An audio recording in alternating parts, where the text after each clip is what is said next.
Les bâtiments représentent 40% de notre consommation d'énergie. Cette énergie est surtout destinée au chauffage et à la climatisation.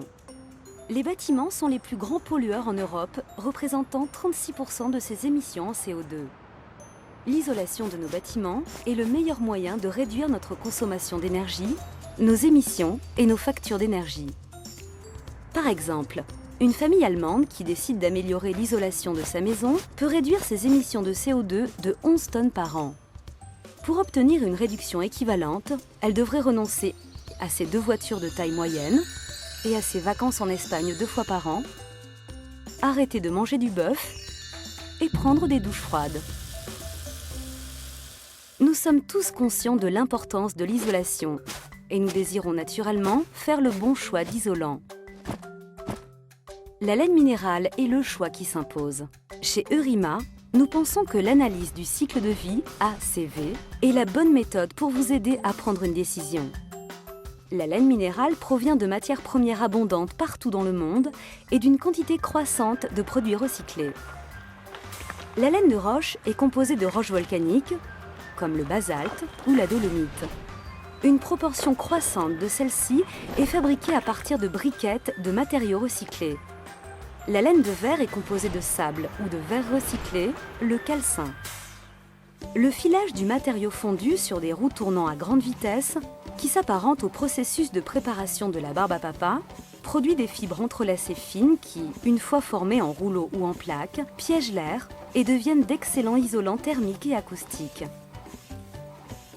Vous vous demandez peut-être si la fusion de la roche et du sable est énergivore. Même si sa production nécessite de l'énergie, une laine minérale classique peut, pendant sa durée de vie, économiser 300 fois l'énergie nécessaire à sa fabrication, son transport et son élimination. À présent, notre laine minérale est prête à quitter l'usine. Pour avoir un impact positif net, en termes de développement durable, un produit doit être transporté facilement. La laine minérale répond parfaitement à ce critère, simplement parce que le matelas de fibres est compressible jusqu'à 10 fois son épaisseur. Moins de camions signifie moins d'émissions. Une fois l'isolant sur le chantier, sa facilité d'utilisation est un atout. Parce que le peu de chute pendant les travaux peut être renvoyé à l'usine pour recyclage et parce que l'isolant est facile à installer. Le produit est souple et peut être parfaitement ajusté dans n'importe quel endroit. C'est une fois installée que la laine minérale exprime pleinement son potentiel en matière de développement durable. Elle réduit considérablement l'énergie nécessaire pour conserver la chaleur ou la fraîcheur du bâtiment et améliore le confort intérieur. Même en fin de vie d'un bâtiment qu'il a isolé pendant de nombreuses années, l'isolant en laine minérale a un impact positif sur le développement durable, parce qu'il peut être réintégré dans le système, c'est-à-dire réutilisé pour devenir un nouvel isolant, protégeant un autre bâtiment et ses habitants, ou recyclé dans d'autres produits utiles. En résumé, un isolant en laine minérale est durable, recyclable et économe en énergie.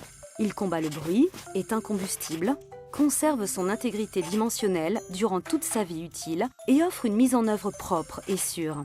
Il est composé de ressources abondantes dans la nature, utilise très peu d'énergie pour le transport ou la pose et a une empreinte carbone nette positive. Bref, la laine minérale est un isolant durable. L'énergie la plus durable est celle qu'on ne consomme pas.